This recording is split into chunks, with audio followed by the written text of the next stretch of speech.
Well, I welcome you. I'm going to go ahead and I'm going to take the spotlight off of me. And so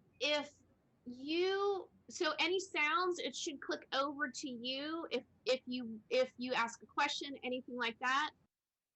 And then that way, because I know there's a couple other people that couldn't come tonight, and that way they'll be able to have a full view of our meeting if that's okay with all of you. If not, I'll keep it on me and they'll only see me, but they would hear you. Is that okay if I flip it off of me? Okay. It's just nicer to have a conversation when other people, when you can see everybody else and not just my mug the whole time. So, okay. Well, I want to say welcome and thank you. Like I said, there's a few other people that have been doing the class as well. And so I really love hearing from everybody. I've heard from everybody. Honestly, I've had emails from everybody because it's intense and I knew I would. Deborah actually took my in-person workshop. Was what it was a retreat about 4 years ago, 5 years ago, maybe. Deborah, I can't even, it was before Disney, so at least 5 years ago. Right. Yeah. And it's very different in person than online. I have to say, I love it online because I felt like I could show you more and I felt like I could talk through more. And I did over 40 hours of video and cut it down to those 10, a little bit more than 10 hours. So I did take some stuff out, which was fine. Um, and I realized that as I was watching through and editing, I realized that some people might think, oh, it's kind of scattered and she tells us something here and something there. But it's because those points came up in real time or an authentic experience during some of that making. So that's kind of why it flipped around a little bit so that I could really address what was coming up at that time. So I printed out the questions from everybody who emailed me questions. Gloria, you had emailed me questions earlier that I responded, and for some reason it didn't print on my thing. And so if you can remember any of your questions that might be feasible for other people, might be interested, that would be great. But I'm going to go ahead and start with I have on these papers, and then this is relaxed. So this is just question and answer. Chime in, give me your comments, give us your experiences. The thing is that wherever you are, Annie in Canada and Georgia, you're in the Northeast, correct? You're muted. You're muted. Go ahead and unmute yours. You're in. I want to. I New York City. New York City. Okay, that's right because we talked about the hard water. Right. And Deborah's over on the east coast of Florida, and Gloria is in Missouri. So we've got quite around, and I think two other people. One's from Asheville, one is from, where is she from? Like the New Mexico area, something like that. So we've got people all around. So the first thing I want to say is that the Mason boards are not Mason boards. They're HardieBacker boards. So I apologize for that. It is correct. I went back and I looked on the supply list. It does say HardieBacker board on the supply list. And in all the written material, it says Hardie board. For some reason, in the videos, I kept saying Mason boards. And we used to call them that when I was in North Carolina. I don't know how I got it different, but when I started out 15 years ago, they were Mason boards. And then I changed. And so I just have it in my mind that they were Mason boards. So I apologize for saying that in the video, but I do know that the written part is correct. So I hope you were able to get the correct one. HardieBacker boards, and I know Deborah found hers from years ago from that retreat. They are big sheets of, obviously, if you haven't seen them before, and you just snap them with a pliers. So they're not perforated, but they have edging on them that you can just snap off. I have not found anything that I like better, and I have tried a slew of things. I have seen people use glass, like the glass that comes out of frames, And they have put those two, like they'll get 8x10 glass or something like that, and they'll sandwich the books in between the glass. I do not like that. Number one, I use glass for glass fusing. Glass is glass. It doesn't matter what you're using it for. It's sharp. I had somebody in my studio once say to me, she got cut and she didn't realize that she could get cut from doing glass fusing. Like, it's glass. It doesn't matter what you're using it for. It's still glass. So I don't like to use glass. I also don't think that it's flexible. So if you're looking for a replacement for hardy boards, and the reason why you might is because over time, those things get dirty. And when you're using them, your fingers start to pick up the stains from the hardy board.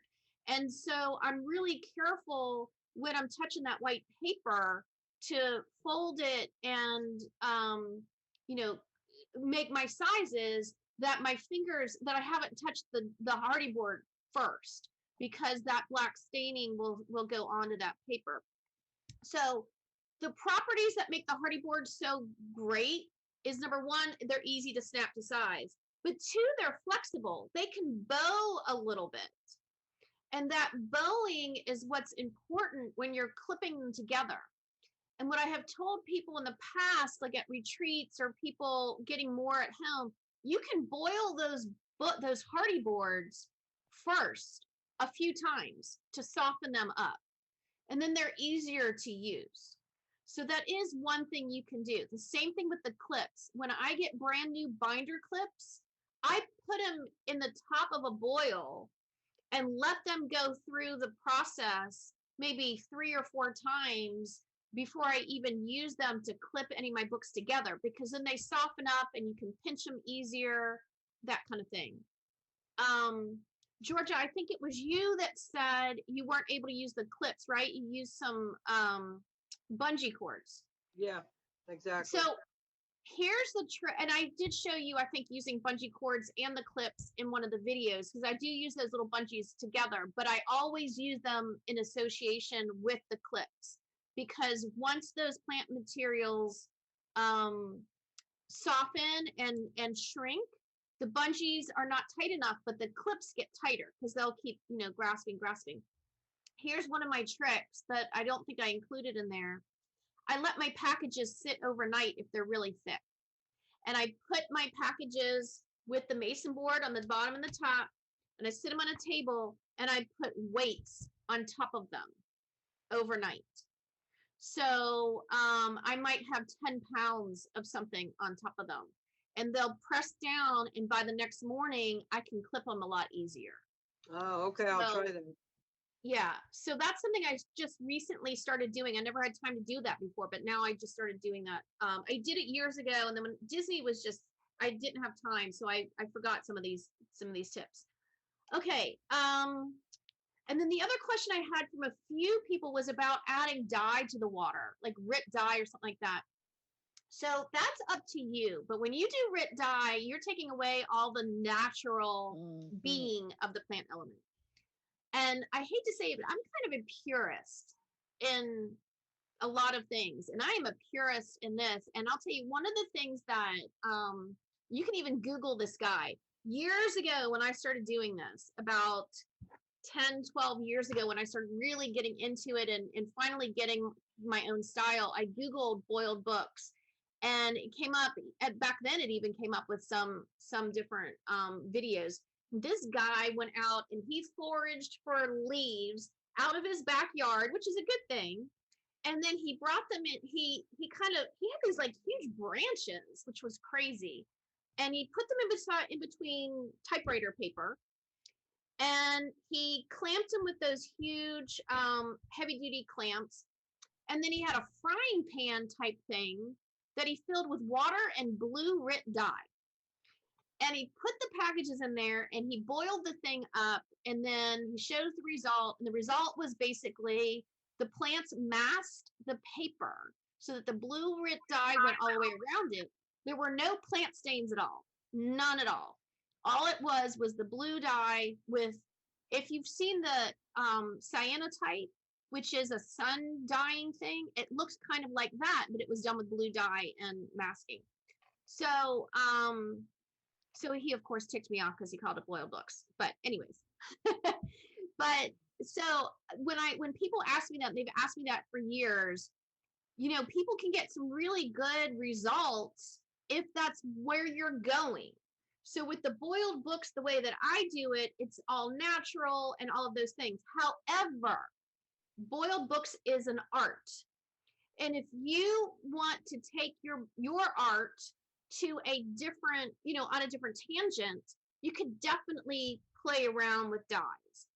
I still would prefer natural dyes versus a chemical rip dye kind of thing. But I have done colored paper before, not really successfully, and I didn't really spend a lot of time doing it. But with the colored paper, I tried some natural dyes along with it. So that's another tangent to go down if you want to try the colored paper. Just make sure it's still the heavy duty art watercolor paper. And there is a company on Dick Blick, I can't remember, it's not Canson. I cannot remember who it is, but they do like a robin's egg blue paper. There's a yellow paper. I want to say there's a gray paper, and it is a cotton watercolor paper. Toned, it's toned paper. It's toned paper. Yeah, it's toned paper, but it's thicker. It's not like printmaking paper or anything like that. It is like that watercolor paper that I had you get. So it's thicker. So I have from Dick Blick Fabiano Artisan hot press paper, and I think it's that big size. Can I use that? You know what? Try it. I've had Fabriano before, and it has it's very textured. Is yours very textured? I don't know, but hot press is usually not. But the Fabriano I had was really textured, and somebody was using a variety of. Was it you, Georgia, that sent me some pictures? And one of you, or was it you, Annie? I was just saying I used Artistico 400 series watercolor paper, and it was bad. It just kind of colored paper. Did you say? No. Cotton. It was cotton. Okay. But it didn't together. It didn't hold together. It's the weight. The weight of it is important. So it's 320 GSM is what I say to use, which is, I want to say it's 140 pound or higher. Is that textured, Deborah? It's not. It's not that textured, and it's 300 GSM. Well, then try that if you want to. Even different brands give you different results. I do know I just saw another bag of paper back there. So Deborah's house is like, so when I teach at the museum, we have this closet full of supplies that I think have been there for like however many years, and we all contribute our leftover supplies to this closet, and I call it the magic closet. Deborah has like a magic room in her house. We've been fortunate to stay at her house when I've taught retreats over there, and it is like getting lost. What do you have there? Well, let me look for the one in the package. So this says, no, that's poster board. I guess I just stuck it in here because it would be nice and straight. Right. Okay. And then, no, this is like slick on one side, so I don't know what it is, but it's not what that other stuff is. So slick paper. Go ahead, Georgia. Does the cotton content matter? For example, I have 140 pound Fabriano paper, but it's only 25% cotton. Yeah. So from my experience, and I can only speak to my experience. Remember, I sent you that email with all those variables. From my experience with my variables, my supplies from both North Carolina at our farm and down here in Florida, the cotton makes a huge difference. However, that doesn't mean you will find that same experience. Your water's harder. I know you're using half distilled and half tap water. You know, it's all trial and error. I'll tell you, one of the reasons why it took me so long to even put this class online and on video is because of the variables. And I've had, when I've done retreats out some places, I've done retreats all over the place, and I'll get a call like 5 months later from somebody in the retreat blasting me out. This is true story. This has happened, that their results are nowhere like what we got in the class. And I would tell them during the retreat, I'm bringing you things I know work, and we're using paper that I know work, and we're using the water that I know works, and we're using the pots that I know, all of those things. But when you get home and you start exchanging out different variables, it may not work, and you're going to have to work with what your resources are.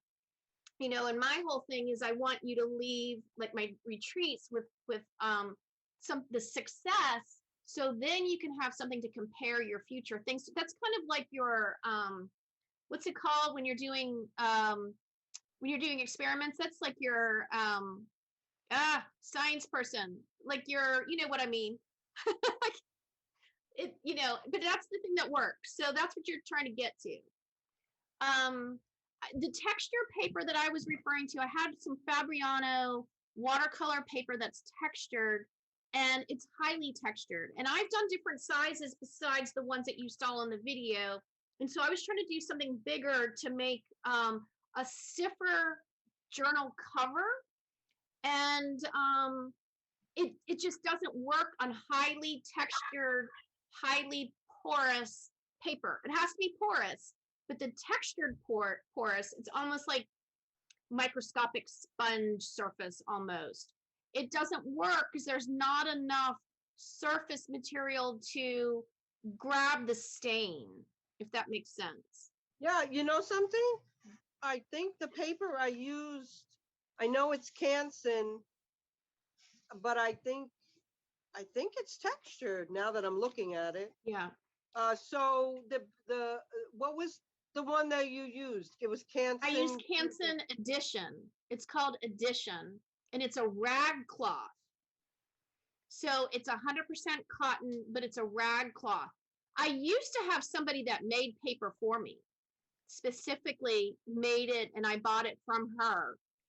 And then I was just producing so much, I had to find a commercial brand to use, and that was the best. Now I also have Indigo Arts paper. I can't remember what kind it is, but it doesn't, it has kind of the same surface, but it doesn't fold very easily. It's more rigid. And I wanted the fold because I stitch everything. So I'm not saying that the Canson Edition is the only paper that works, but it is what I have found for my purposes. And my purposes for the main part is I'm making journals and stationery. You know, I make some wall art. There's my owl hanging there. And it works for all of those things that I make across the board. I make Christmas ornaments, holiday ornaments, all of that. I'm in the process of making all of those things right now. And so that paper I found to be suited for everything I make. But other paper could work also. It's just what you have access to. I have tried mat board because I wanted to make plant stained mats to go that would fit right in, you know, around pictures. Mat board is awful, doesn't work. So I end up using this paper, this Canson paper, and I cut my own mats and I sell those mats. So I kind of exhausted the list of other kinds of papers because they were either breaking apart in the process or at the end, they just never came back to life. If you've used this Canson, you see that after it dries, it's pretty durable still, you know?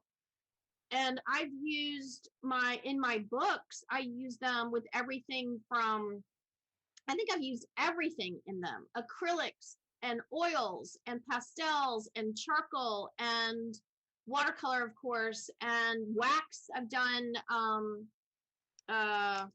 My Encaustic. brain, sorry, what is it? Encaustic. Caustic. Yes, caustic. I've done that in my books or on my mixed media. I don't do that very much in Florida anymore because I did a show in Florida with a caustic on it and it melted in a show that I was out here, so don't do that. But the surface I have found is even after it's boiled, it still takes everything else on top of it. So You know, 'cause that's that what you suggested, I couldn't find right away. I didn't find it actually, that to be able to buy it. And the only place I could get it was online, but I didn't buy it for some reason. I just went with I went with Canson red cloth, but it was different, you know. yeah. So I'll have to get it online and try. Yeah, Dick Blick is where I think I gave you that link to Dick Blick, but I think That's Sam where I Flax, went. that's where you where went I went. online or in person. In person. Yeah, see, our Dick Blick store doesn't carry it. I have to order it online. Oh, okay. All right. Yeah, yeah. I've been to several Dick Blicks and I have never seen it in person. Yeah, I've always ordered online. Now because there is a different Canson rag cloth. It goes by a different name. It's not Edition. It's something else. It's like I want to say it's an archival gallery or something like that. It's called, and it doesn't have the same effect. Now So that that's the paper one- that I'm sorry, that paper you gave the link to, it's $7.95 to ship one piece. Yeah, Now, I don't. It's also $7.95 to ship 4 pieces. So, that's good to know. But if you go to Dick Blick, every week they run a different special. And if you like, there's a minimum free shipping with $45 purchase, something like that. So, I kind of stock up. Now I get the bigger size. Also, we're using like Gloria's coming to my retreat in September. I better be there on time, right, Gloria? October. When are we doing it? October. Okay. We're using paper twice as big as that. And there is a freight charge that comes with that, but it's only like $3. So you get free shipping if you order $45 worth of paper, and then it's like a surcharge of $3 because it's a large size, something like that. So I always buy, and I also have a wholesale account with them though, so I don't pay tax. It just depends, so I don't have to do that because I'm getting that. But it is worth it. So at least for me, it's worth it because I know it works. But that doesn't mean that I didn't spend years going through every single paper that I had in my studio and trying it out, And one of the things I really wanted to work was vellum, and I could not get vellum to work. Oh, I bet. No, it wasn't porous. It didn't have anything that would hold on to the stains. I have done other handmade papers. The what's the grass kind of weave stuff? It's bamboo. I have used bamboo. Bamboo is fragile though, and depending on what kind of bamboo you get, sometimes there's a sheen on it. So the sheen, anything with a sheen won't pick it up. I've used elephant poo-poo paper. Does anybody know what elephant poo-poo paper is? No. It is it is actually elephant poo paper, and there's a company called Elephant Poo Poo Paper, or elephantpoopaper.com, I think is the website. We used to sell them in my studio in North Carolina, and I've used that, and that's a handmade paper made from, yes, elephant poo, because it's all plant fibers, and they do elephant poo, cow poo, horse poo, and then something from the water, although how do you really know what kind of poo you're getting from the water? But it all works. And I had to just adjust my boiling time because too long would have it break apart a little bit easier. It was pretty delicate. I'll take your word for that. Just play. Oh, elephant poo-poo paper is the best. I'm wondering, I think it's up. I have some up there. I don't think I have any right here. Anyways, it's a really cool thing. Okay. Okay, so I'm gonna go down. I know I'm still working on this list. Stainless steel pot. Deborah wanted to know stainless steel pot. Here's the deal with pots. they're a pain in the rear end to find out which ones do best with what you have, your variables. My variables, this old witchy, I'm telling you, it's witchy pot. It's like you go out, you build a fire, and you're brewing some magic. That's the kind of pot I have. It's thin aluminum and it's about to burn a hole in the bottom. I've been using this pot for 15 years and it's been on the cusp of breaking for probably the last 10 and I've held on. I also have used a stainless steel pot. I've used ceramic pots. I've used the canning pots. I've used all of those things. None of them work as well as this aluminum pot, but I will tell you why, and you can figure out why. You can figure out how to use it on yours. I think I wrote this to Georgia. It's the time from putting the water on until it gets to boil. That's the difference. That is what makes the huge thing. So I know my aluminum pot, I put my books in right when I'm turning it on, and they heat up together. I've got a red ceramic pot that I absolutely don't like to use, but if I have to, I will. I will wait. I will turn it on. I'll wait about 20 minutes, and then I will put my packages in there and let them continue to heat up with it. Because if I leave them, if I put them in from the start, they're in too long and they overcook, they burn. The stainless steel pot, same kind of thing. So it's amount of time it takes for that water to get to a boil. Deborah, if you remember, we were using those portable burners at the retreat. They take forever. And so I would turn that water on when we started. We would start designing books. It would take everybody at least an hour to design their first book. And I would have that water already on and it would be there for an hour and it still was not ever anywhere close to getting to boil. So I would have it, but then I teach at the museum, at Polk Museum of Art, and we have this gas stove with like 10 burners. And man, those things fire up in about 15 minutes. So it was too fast. They were too fast and they would not come out as well. So I would spend, before I would do my first retreat there, I spent many days sampling how I had to do that. And I would have to really slow down that water in the beginning in a very, very low, almost like a simmer, before I would put it on high, just to get, you want to coax that essence out of the plants. You don't want to scare it out of the plants. You want to coax it out of the plants. So it's friendly fire, that kind of thing. So if that answers the question about the pots, I've used glass Pyrex dishes I've tried for bigger pieces. Same thing. So I can't tell you specifically if a stainless steel pot is going to work for you or a ceramic or anything like that. But what I can tell you is to be mindful of how long it takes for that particular pot to get to a boil and then adjust your timing. It should take, in my experience, it should take about 45 minutes to get from on to a rolling boil. And so that's my go-to, that's my control. That's what I was trying to figure out, the control group. That's the word. So that's my control group, 45 minutes. So if my pot takes longer than 45 minutes, I'm going to not put my papers in when I turn it on. I'm going to wait, until it gets there. So practice, just play with your pots. Okay. So Annie, can you use dry rose petals or other dry plant leaves to place in your boiled book? And if it will still release the tannins? My experience, no. I do take my leftover plants that I don't use if I am done with a session, and I actually put them in my dryer, my food dehydrator, and I save those in bags.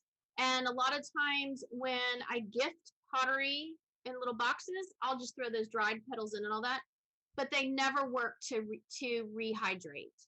They're gone. They're gone. So Rochelle, on the yeah. pot, because I was Yeah. muted when I started to talk. So I Sure. could fill the pot I'm thinking of using, which isn't a high, heavy stainless steel. I could fill it with water and check the timing. Check the You're timing, saying, but put something in it. So for example, put your hardy boards in without the pages and see how long it takes for it to come to a boil. for it to come to a Okay. rolling boil. Yeah. Because And I then don't start, mind, yeah, I don't mind buying an aluminum pot. I just thought I'd ask because I have my soap pot that I don't use that often. I thought, well, I could take that down and designate it for that. right. But But so here's the thing about buying an aluminum pot, at least my experience, which is why I'm still using this old one. They're hard to find in the right size. yep, there's a short know? one at Walmart. There's none at Dollar General. There is Right. one on Walmart for not Walmart, Amazon for like 19, which isn't bad Right. because it's nice and big. But see, that's too big. So that's what I got to before, is that the aluminum pots that I found before and I tried were too big. And so then you've got this issue that you're, if it's too wide, then when you put your packages in, the water's not covering them. Or it's taking too long. And if you put more water in, it takes way too long for it to boil. And I have to say, whether I do one package or whether I do 4 packages, I'm still doing the 2 gallons of water, that whole recipe. I tried to half it one time. I was doing 1 package. I tried to go down to 1 gallon of water and, less vinegar and all that kind of stuff. It just did not work. The variables screwed up. So it doesn't matter how many packages I'm doing, I'm still doing that same recipe of it. But the aluminum pots, the reason why I haven't gotten a new one is because I cannot find one that is the thinness of the aluminum that I have, or the right size width wise and height wise. So that's it. The canning pots are too big. What is the length and what are the dimensions of your pot? I think I put that. I'll have It's to on measure the it again. paper. Yeah. I'm sorry. It's you have it on the paper. Okay. 12 by 7.25. Okay, thank you. Yeah. So it's a hard measurement to find. Yeah. Well, and again, just 12 high. 12 No, high. Yeah. no. Is it 12 high? No, I don't remember. I'll have to go because I have these packets that are 7.5 wide. So what were the measurements again? 12 by 12 what? by 7.25. Yeah, no, it's 12 wide. 12 Okay. radius it would be, and 7 high. That might be what I saw at Walmart. I used to have one that was the tall, like a sauce pot, like a caterer. A caterer gave it to me. One of those taller ones. Didn't work at all. I used to, I don't know if you've seen these smaller books that I make. I used to actually boil this size. So I would have a pot boiling this size and then a pot boiling the bigger sizes. And I used the tall size and it still didn't work as well. So, anyways, yeah, so that's an issue, is finding the right pot. All right, so yeah, the dried things, I just didn't work. However, I do use dried herbs. Isn't that weird? I use some dried herbs sometimes. I don't soak them. I just put them in the water. So there are herbs that are made for like tea, when you make tea, and those work. But I found that when I dehydrate or dry out leaves or anything like that. You saw but that. Again, you might find different. I'm sorry? You saw that paper I made from that blue butterfly, pea. flower tea. Yeah. That paper came out amazing. It did. And it had already been made into tea. Right. And this is a little bit, when you said that, it was so funny because I was doing, this is avocado and butterfly pea and hibiscus together is what this is. And so it's a really pretty blue, but again, that butterfly pea and the hibiscus was made for tea. It's made for tea. So there you go. So these are the interior pages of a book that I just stitched together. That's blueberry. That's a piece of star fruit. But yeah, if it's made for tea, you know, you could use it. You could use it. Okay. Can I Let's talk a little bit more about pot? Yes, you can talk about as much pot as you want to talk about, Gloria. Okay. First of all, my husband got me, am I muted? No. No, we see you. My husband got this pot for me at the thrift store for $5. And it's aluminum. It's been used. It's pretty thin.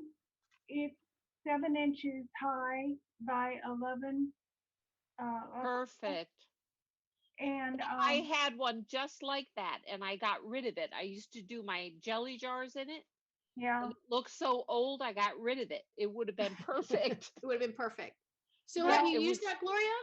I have not yet used it. I did plant staining before you offered this course, and I used a roaster pan that was curved on the edges. So it was a little bit thicker than this, and I put square floor tile down in the bottom, and Mhm. it might have kept it from burning by Yeah. having that floor tile down at the bottom. But this is round, so I'm gonna have to find some other kind of tile to put down to keep it from being so close to the flame. So I put mine right on. But don't you have a problem with it burning sometimes? No, not usually. That's only if I leave it too long. Okay, I don't ever have, now my pot, like I said, I've used my pot for like 15 years and it was a hand-me-down. So, you know, the bottom is kind of wearing because of, you know, where it's been. But I usually don't. Now, if you do want to, you know, just get a little 4-inch tile. Your tile doesn't have to be as big as your book. Your okay. tile only has to provide, if you want to use a tile, it only has to provide a barrier, right? Between the pot bottom and your book. Okay. Yeah. Yeah. So that's a great pot. I hope that works. That's awesome. And that's Yeah. where I look at the thrift stores. Yeah. Yeah, that's good. Yeah, because I want an old pot that's pretty thin. It's hard to find new ones. I found something at IKEA recently, but it was too small. Okay. You know, Anything let me, else? one more thing about the pots. There's an aluminum pot. I think maybe you have this one, the IMUSA pot. It's very popular in Hispanic stores. Okay. You know, it's not like Gloria's pot that she just showed. It's different. So it's cast aluminum. It's different. So maybe Cast aluminum. Is that thin? no, that's what they make. No. They make paella in it. They make rice. They Okay. make beans. It's not that thin pounded aluminum. It's cast Mhm. aluminum, which is thicker. That might be the pot you have. Maybe you have. Do you have a symbol on it? You know, or For a me, stain? are you talking about me or Gloria's? Yours. Mine is very thin. Mine is like paper thin. And so that's why it heats up so well, is because, you know, it's interesting, but it's just very thin. And so for some reason the heat I know it's counterproductive because you think of more metal to be conducive to the heat traveling, but for some reason I found that the thinness makes that heat travel quicker than a thicker pot. So I don't know. Mine is not marked, or if it was, it has been burned off. But I will go look. Now that you said that, I'm going to go look. We have a Hispanic grocery store here in Lakeland, and I will go look and see if that's a good place to look. I didn't think about that before. Okay. So yeah, that's good. Yeah, because I need new ones, and especially when I do retreats in person, I usually have about 4 or 5 pots, and I'm ending up using some of these other pots that I don't like because I haven't been able to find comparable ones. So yeah, so it's weird because I've got 2 pots starting at one time and then I've got another pot starting a different time and I've got another pot, because they all are so weird. So yeah, but that's a key. That the pot is key. The pot is key. Okay, my top 3 papers and weights. Well, so we've already talked about papers. And again, I wouldn't go any lower than 140-pound paper. Cold press usually, because cold press is more porous than hot press. Printer paper is what I use as my grunge paper, and it just falls apart. But again, I use it. I think I responded to somebody. I use it to stuff my boxes. So I don't know if you've ever gotten this, Gloria, but I use grunge paper to stuff my boxes of pottery when it's going to people that wouldn't think that it's boiled books. I don't send it as packaged for pottery for people who know boiled books, because I don't want them to think that this is a boiled book paper. Does that make sense? Yes. I used to have it in my pot at Disney as part of my sample. I used to have this whole demo thing up, and people would pick it up and like, oh, that's a boiled book. And it's tearing and it's shredding and all that kind of stuff. I'm like, no, that is not. So I'm very conscientious of separating the two. But regular printer paper is what I use for grunge paper. I have put craft envelopes. I've tried craft envelopes, craft paper. They just kind of get dark and yuck. I use other kind of watercolor paper. I will say that it just doesn't come out as well, but I would say that the Fabriano that is not textured is one of my favorites. But Canson Edition, and I stock up because there have been times where I've gotten stuck with not being able to order paper years ago. So I do. Strathmore, I do use Strathmore, but here's the paper that the Strathmore that I love is what we use for art journaling. These are our art journaling books. And the paper is really, I guess I could do it this way. The paper is really nice and thick, and it has just like a tiny bit of a sheen on it, but it's not very porous. And they have this in tablets too. This doesn't do as well for plant staining, but Strathmore does have a different watercolor paper that is a little bit better. It's about the porousness or the porosity, is that how you say it? And sheen. If there's a sheen on it, it's not going to work. And if you haven't found out yet either, usually leaves with sheen on them, like a plastic feel, waxy feel, not going to give you anything. Not going to give you anything. Same thing with flowers. Orchids. Orchids are too prissy. They will not share their goodness. So, That's okay. funny because I looked on other places that talked about boiling books, and one of the leaves that they said they had great success with was Japanese maple. I have one in my front yard, but they have a sheen on them.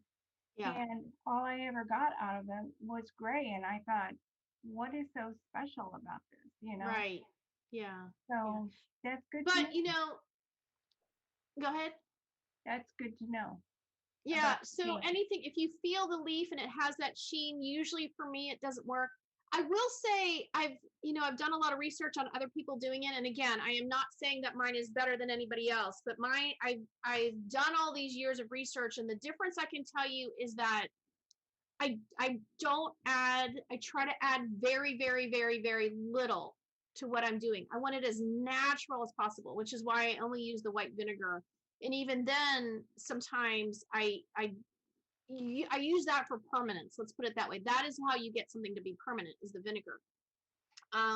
Some of these other people I have seen are adding a lot to their dye bath. They're making a dye bath and putting it in there. And so they're getting results that mainly are not a stain. The leaves have masked the paper. And so the dye bath is going around it, but it's not actually making a stain. The other thing I've seen, and this kind of blows my mind, is that this trying to get eco stained on fabrics like leather or wool, anything like that, is a very different process than what I'm doing with paper. It doesn't, my technique does not work on fibers. And so there is, there's somebody like, we have a friend, Deborah and I have a friend, Kim, who does a lot of eucalyptus printing on wool and things like that. And they're beautiful. But I use eucalyptus all the time in paper staining, and I have to do it very differently than she does on her wool. So it's a different process, and it's a drier process. It's a more of a steamed process than a boiled process. So there's some differences. So, okay. Have you ever used rust in your boiling process? So rust is an interesting thing. And we have another friend, Deb Taylor, who uses a lot of rust. So there's something called, it's like a rust, it's a rust, what's it called? It's like it's a liquid, whatever, like a rust tonic that people make.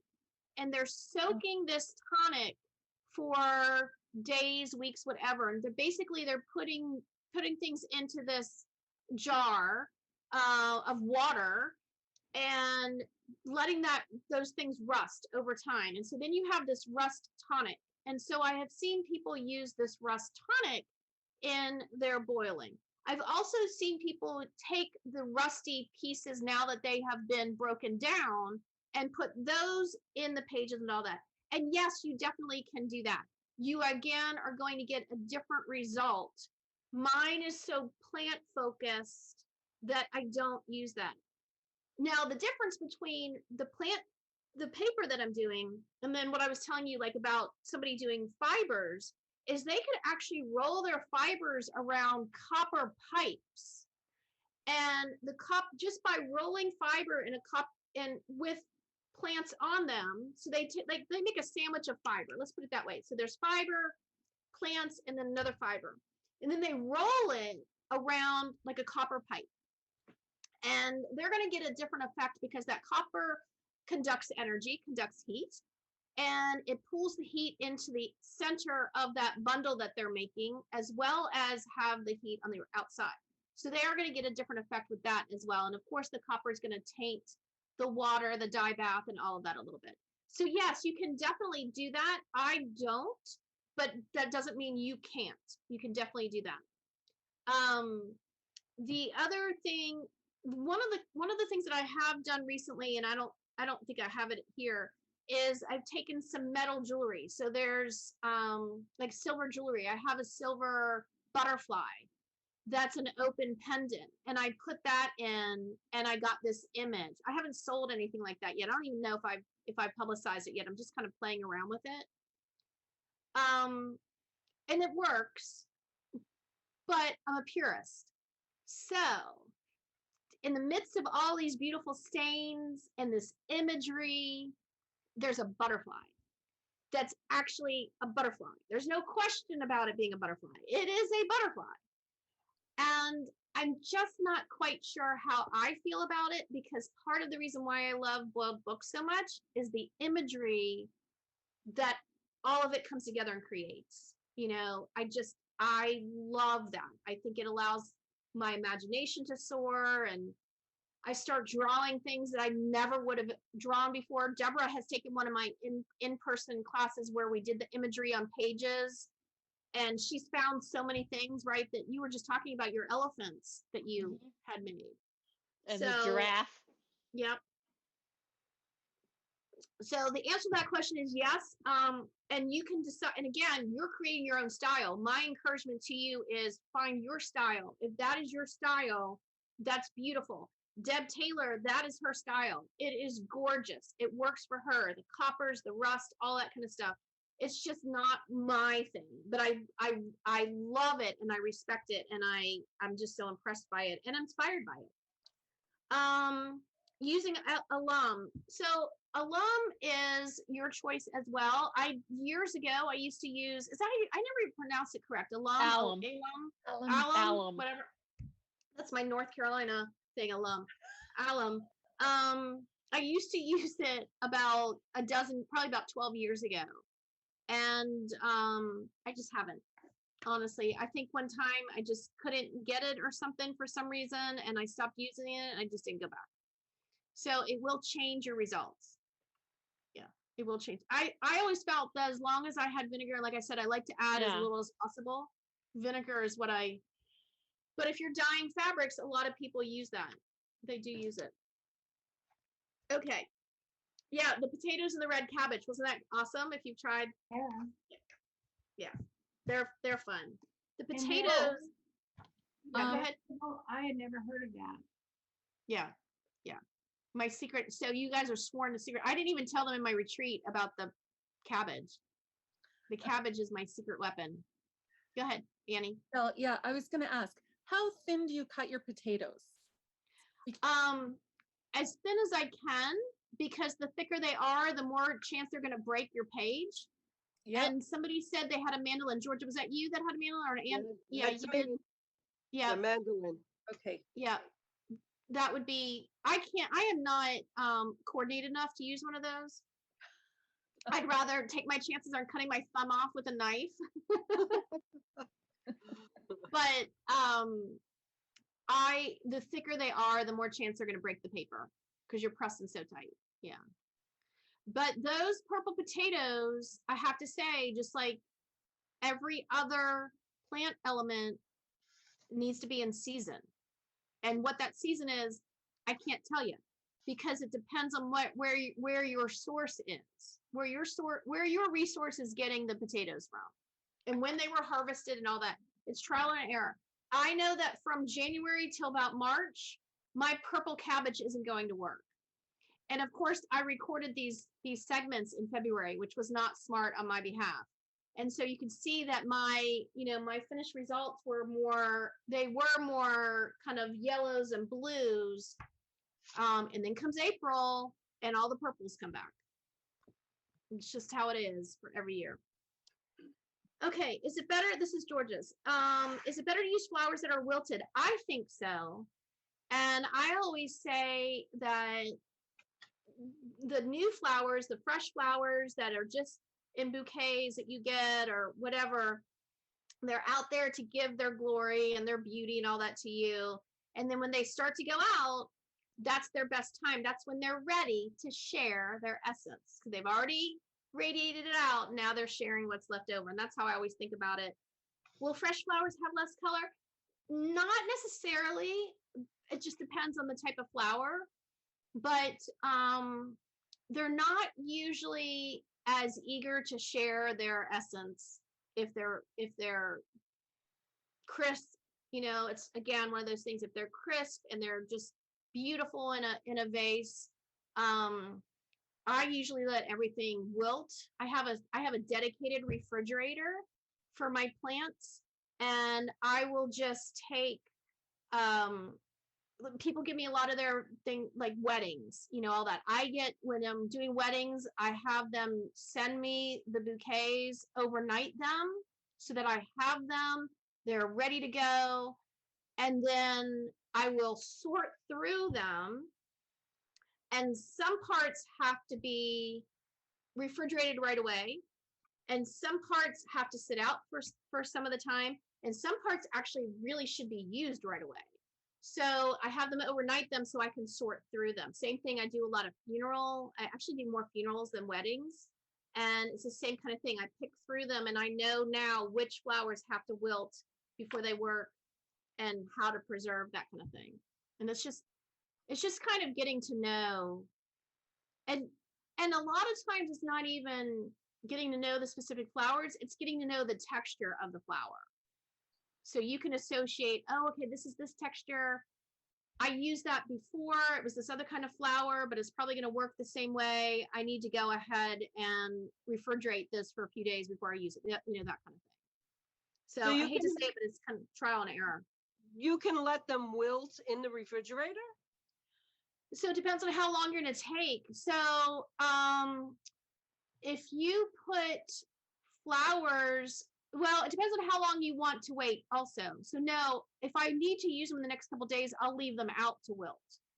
But if I'm playing catch up, if something is going to take, if the flowers I'm going to leave out, it's going to take a week for them to wilt, and I have other things that in a week they'll be moldy, then those other things will go in the refrigerator and wait. And I'm going to use them together. Yeah. Okay.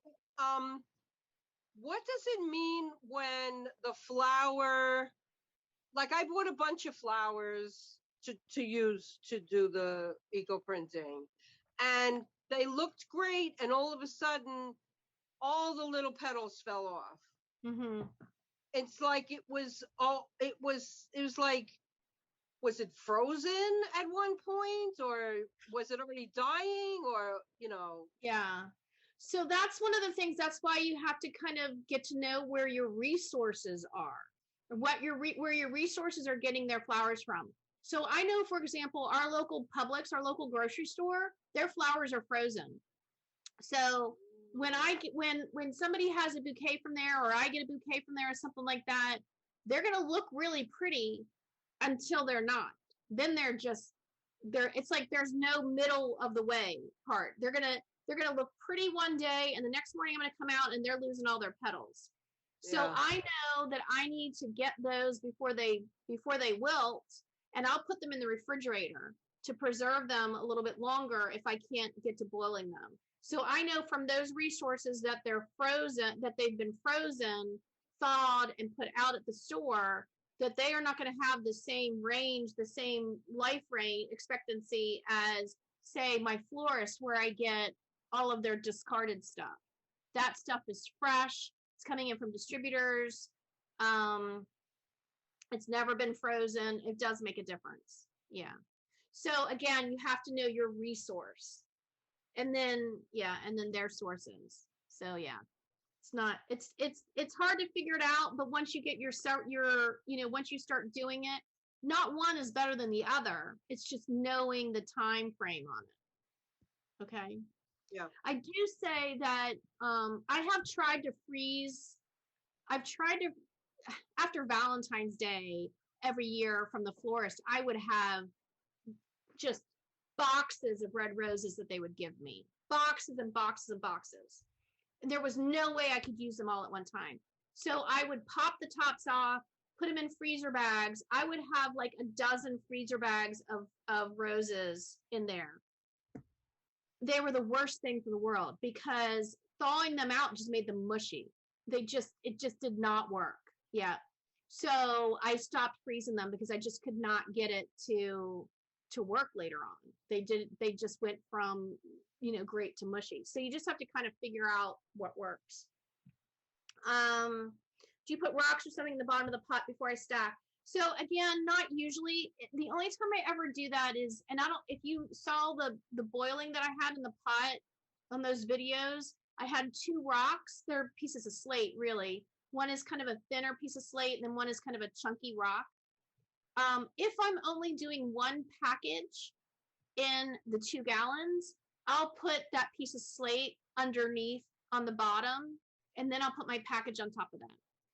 But if I'm doing my usual thing in my pots, I stack 3 high and 1 down the side, and I don't put anything on the bottom of the pot for that. So the only reason why I do that when I have 1 is so that I can distribute the heat a little bit better. So, and that's kind of a trick from pottery firing. So if I'm running a kiln, and I have usually 3 layers in a kiln, but I'm only putting pottery, I only have enough of pottery for 1 shelf. I'll do an empty shelf with just posts in it, and then put my pottery in the middle, and then put another shelf on top with something else. And that's so that heat sandwiches around it. So it's kind of the same thing in a pot. I think of it as sandwiching that around it. Okay. We talked about the potatoes. Those purple potatoes are the fingerlings. Okay, so the butterfly, arranging the flowers for the butterfly. I tried to explain that, I think, and then I think I showed a video on how I did it. But George, I will tell you, it never ever works for me because I'm always trying to do that butterfly in the center crease. And so let me, if I have like a center here, and this isn't really a butterfly, but if I try to put like a little round flower right there and then a petal here and another petal, I'll have half a butterfly. But when I close it, it's going to it's going to shift those over a little bit because this is such a narrow fold. So I tend to not try to force a design. I tend to just let, everything happen on its own. Now, you have more of a chance of, let me get over here again. You have more of a chance of making a butterfly away from the fold and it working because it's not going to shift when you go ahead and press this down. Does that make sense? Yep. Yeah. Okay. But if you can see this, let me see if I can zoom in. This is a piece of star fruit. And so it's actually obviously that shape on the fruit. And that's about as close to a specific shape that I try to get as if the fruit itself was a shape. And so the star fruit doesn't necessarily give you much color, gave you a little bit, but the outline is just a really nice piece. I don't even think I put that on the list because I get that from Epcot and I don't ever buy that from anywhere else. But so it's not a normal thing that I usually have. It's just whenever I can get it from Epcot. Okay. What plants are poisonous to humans when they're boiled? There are some plants that are poisonous, and there are some plants that even when you touch them, they're going to irritate your skin. I do not know which ones they are. I think I told you that in the email. I have not done that research because I've stayed away from any plants that are not. I know two. I know sorry? two. Which ones Oleander, are, okay. oleander, and lantana. The Yeah, prettiest, the lantana. That is, the prettiest lantana. Oops. Now, there's a Florida lantana. I think it's butter yellow. I think, which probably wouldn't show up. I think that one's not poisonous, but the prettiest lantana with Purple. all the red and the orange and Yeah. the purples, that Yeah. one's poisonous. And also oleander, which I think tends to be white, so probably people wouldn't pick that anyway. But Yeah. Yeah. but those two, if they're burned, like on fire Mhm. or whatever, they can be toxic. Yeah. So find out because I know. See, I don't have access to either one of those, so it's never come across. I know at our farm we had red maple. We had to cut down because we had horses and red maple's poisonous to horses, and so I did check that out. I think when I had those leaves, and they were fine for humans, but yeah, I would just if you have something, just always check it out. So if I have something so my resources, remember, are from florists. And it would be the discarded stuff that they had. And so it's kind of your normal run of the mill. They can't use anything like that, in many ways. Have you ever tried purslane? I have not. I've got some. I'm going to try it because it's such cute colors. And that's pretty cool. I can't wait to see what that looks like. So the and colors it's edible, so I know it's not poisonous. Yeah. And that's the good thing too, is if you can find edibles usually give you a little bit more color too, because they have so much in them that is good for you basically. And that essence is going to come out. The tannins, the oils. So here's what I found about oils too. You want these plants with a lot of oils for things like making fragrances for candles or soaps or whatever not. But sometimes the oils don't work so well with this. Sometimes they just kind of burn, so you just kind of have to play around with that. Okay, so I just want to so George and I have been going back and forth with emails because she had some bundles that some of the pages even came out clear. Some were muddy and some were clear. And I think we went through all the variables And that was the biggest thing. We ended up coming up with the idea that we think that they weren't tight enough, right? Is what we kind of got to. Yeah. You definitely have to have that pressure. But the variables we went through were all about the water. She's in New York, she's got hard water, but she's boiling with half distilled and half tap water. And I do know people that boil only with distilled because their water they just can't boil with their water. It just doesn't work. We talked about the plant elements and where the plant elements came from. We talked about the pot, we talked about the paper, we talked about all of those things. And I think we just kind of eliminated everything and just got back down to they weren't tight enough. So, the process of elimination and trial and error is what works for everybody within their own situation. There was something though I wanted to say. It was a distilled water, the plant elements.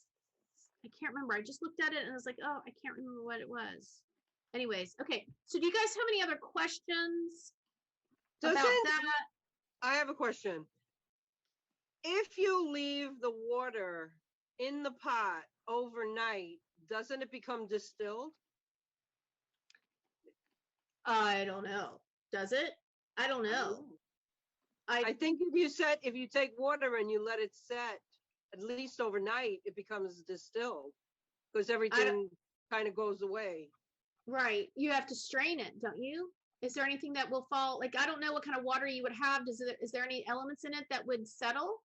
Well, you just take tap water, regular tap water, right, and like put it in a jug or whatever.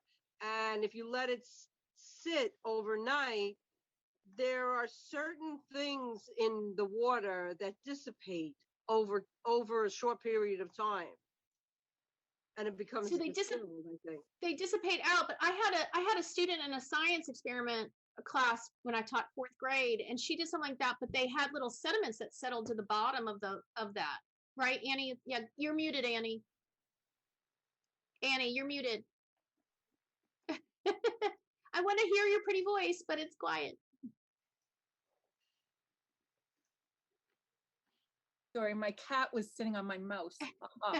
Anyways, I think a lot of our friends used to do that because when you have chlorine put into the water, like tap water for other reasons, they would let their water sit so that the chlorine gas is out. But the whole idea of we would still have a lot of lime in our water, that doesn't go away. We have a lot of lime. Where I grew up, they have a lot of iron in their water. So leaving it sit overnight is not going to change that. I think it's more the chlorine gas element. Some of that will gas off if you leave it out. Yeah. So hard water is tough, because just water in general makes a difference. I know that, like I said, the water that we had in North Carolina was different than down here. When we moved from North Carolina to Florida, it was kind of like starting over again with my combinations. I had to do that with clay also. My clay was different than up there. The drying is different, humidity, all of that makes a difference. I'll say up there, I would never let my packages sit overnight. For some reason, they got moldy or grimy or whatever just within like a short amount of time. Here, because of where I have it in my working, this is my filming studio. My working studio is actually out in there's a converted garage, and the temperature is very different. And I have a dehumidifier or a humidifier in there, and so that helps a little bit. But you've got all these variables that it's just playing around with. I hate to say it. And again, you also have variables as far as where these plants are grown. So in North Carolina, when I used the pine needles that were on our farm, they always turned black, smoky black, a gray black. It would turn everything black. It just carried it through this. It was awful. I stopped using them. And then when I started working with this florist down here, and she was giving me pine needles that they were using in, arrangements and all of that, hers came from the Midwest. and they would turn a beautiful golden brown, and it just was gorgeous. So it's the soil acidity that things are grown in, time of year they're harvested. All of those things make a difference. So yeah, it's tough. It's tough. Gloria, I'm not used to you being quiet. Well, I hate to tell you this, but I have not started boiling anything yet. No, you didn't. Yeah, I know you told me you I hadn't. haven't either.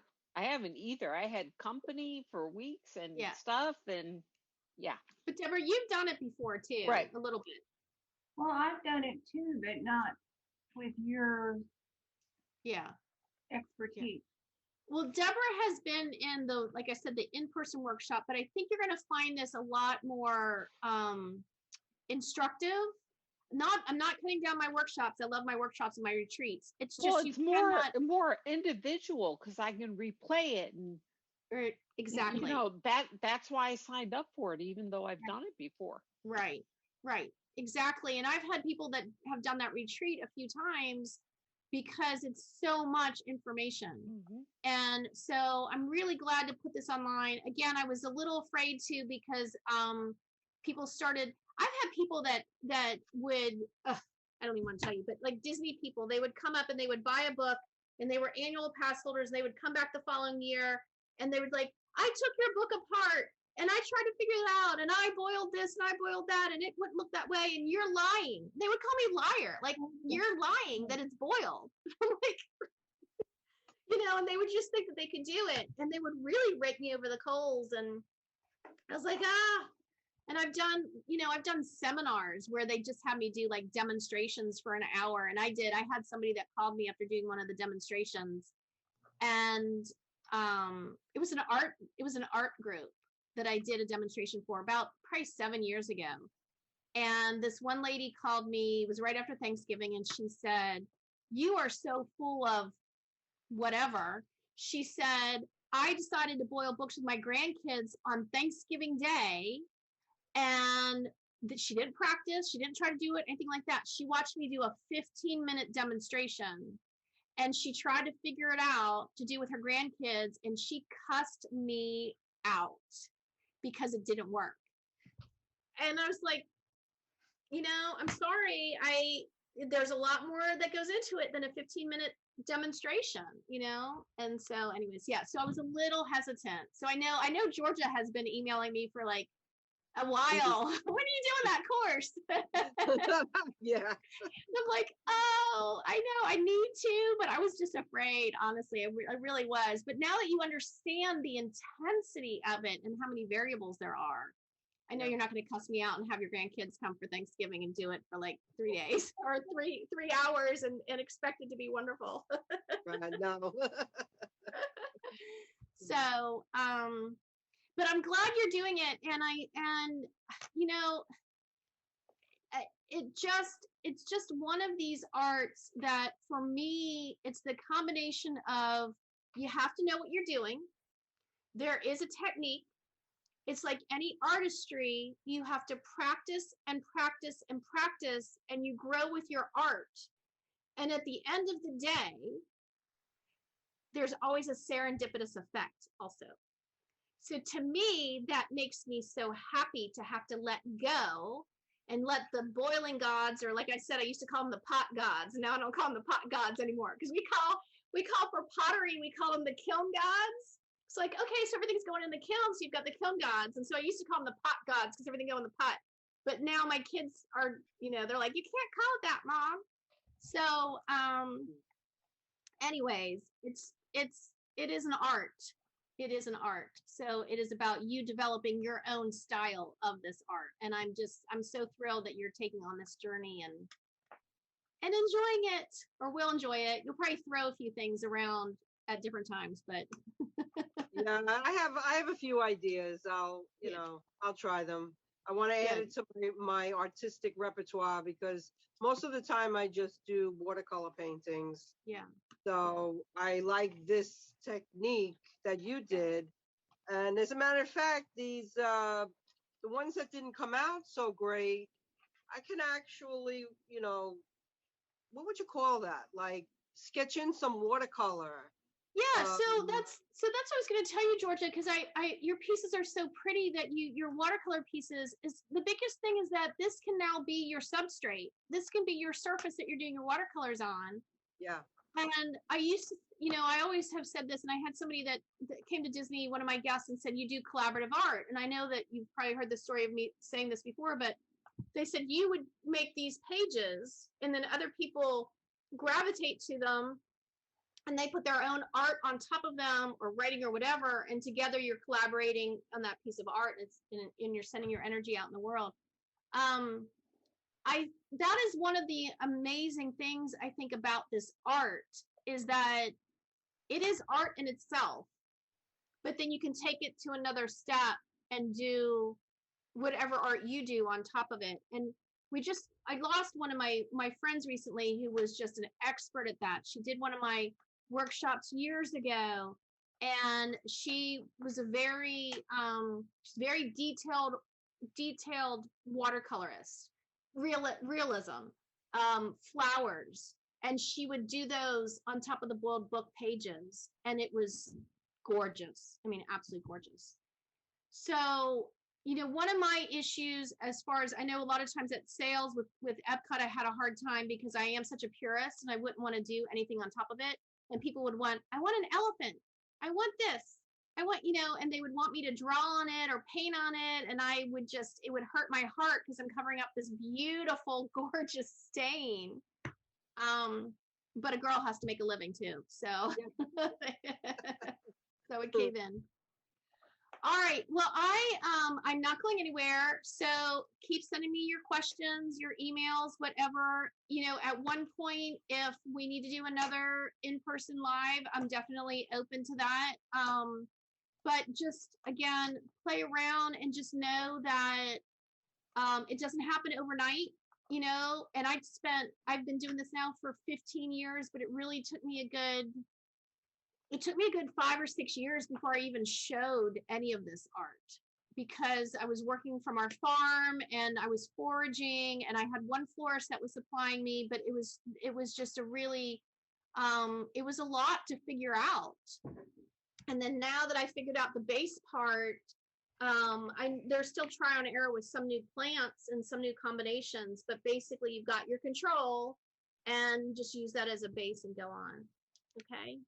And I want to apologize too, because I think I say in there, I'm going to have a bookmaking course that I can stitch books. And I bailed on that. I know, Gloria, I'm waiting for you to throw rocks at me through the screen.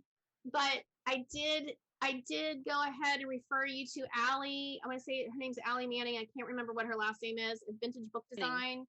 Manning. What is it? Manning. Allie and that was Manning. Yeah, and so that came from Deborah. Thank you, Deborah. And in fact, I'm in touch with Allie. We're having a Zoom meeting in a couple weeks. We're going to do, we're going to be doing some collaboration. But I honestly, my brain is not functioning to that point. For some reason, I don't know. I'm going to blame it on my brain surgery. I cannot make the wires connect to film it and express it and teach it and all of that. So I felt like that's all she does, right? I think that's all she does is she's a bookmaker. And so she's the expert. I definitely hand you over to an expert on that. And, it's why I don't cook, because there's people that can cook a lot better than I can. So why should I do it, right? But thank you, Deborah, for that referral too. And she's phenomenal. So I'm excited yeah. She's amazing. So if you haven't gone to that link, Getting better. I'm sorry? You just focus on getting better. Oh, thank you. I, for some reason, think that that's not going to get unraveled. I don't know why. I just, I feel like there's some wires crossed now and I can't capture some words still. And it's been a year. So that seems crazy, but, who knows? The osteoporosis apparently affects some of that too. So I don't know why. Anyways, I'm happy to hand it over to somebody who can do it and teach you well. And I'll stick with what I do and what enjoy, and I do art journaling every week. We're still having a blast with that. And so anyways, but sign up for Allie's class. She's doing a challenge starting Monday, I believe. It's for a week. It's 5 days. And then she does some other things. And it's $10. I Yeah. mean, and her instruction is amazing. Can you Amazing. spell her name? But it's not under her name. It's Vintage. What is it? Vintage Page Design. Vintage Page. Yeah. Vintage Page. Vintage Page. I Okay. think. Yeah. And where did Her you name put is- the link? Where did I put the link? I don't know. It's in Did one you of the put it on emails. the Facebook page or email, or I don't remember, but I think I put it on the Facebook page. Didn't I? Okay. Yeah, check it out on there. And you know, here's the little thing too with the Facebook page. There's a search button at the top of each group. Mhm. So you can go ahead and search. I use that a lot now. You know, just go right into the Boiled Books group and look at the little magnifying glass at the top, and you can put in like Vintage Page or bookmaking. It should come up with it. Okay. But get in on that, because then she's going to open, I guess she's going to open her door to the, what are you in, Deborah? You're in like a monthly. I paid for the year. And I mean, you know me, I don't do that. But Right. this lady is phenomenal with the different visitors she brings in and activities and binding is something I always wanted to do. So, but this $10 challenge, this is how I met her on a different one. Yeah. And I was like, so like, whoa. So I mean, for $10, I mean, yeah. Yeah. I Yeah. think And I you'll can love tell her. you, that's really good, because I can tell you, like, the class that I have planned out was, I was going to teach you like 7 or 8 different stitches. Because that's what I do in my 6-week, because I teach bookmaking in person at the museum, but I just could not transition it to online. And in my retreats with Boiled Books, I always taught like 1 or 2 stitches, but I actually teach a full bookmaking class in person. And it's intense. It's 3 hours every week. So it's like an 18-hour class of bookmaking, which is what I was going to do on film. And I just couldn't do it. So this is probably a really good way to get started. And then if you join her, I think it's a club or a membership or something like that, she has a ton of stitches that she'll teach you. I looked at the list. It's just not open right now. New projects every month, and she has visitor Yeah. artists come in. You learn cool stuff. It's like so much content. Yeah, that's a lot. So that's good. So try her. Yeah, so otherwise just keep sending me your emails and I will answer. And anything on Facebook too, I try to get that on there too. And Facebook's a good place because then everybody can kind of chime in. I love your emails, but I know like a lot of people have the same questions, because I'm getting emails from you guys and the other people. I think some of the other people are not on the Facebook group though. So some people don't do Facebook. But anyways, just if you put it on there, then everybody can kind of give their experiences. And because everybody's all around the nation, it's kind of a neat thing to see about. So, okay. Thank you. Alrighty, guys. Thank you so much. Happy 4th. You Yes, Enjoy. same to you. Yep. Bye. Bye-bye. I'll see you later. too. Bye. Thank Bye-bye. you.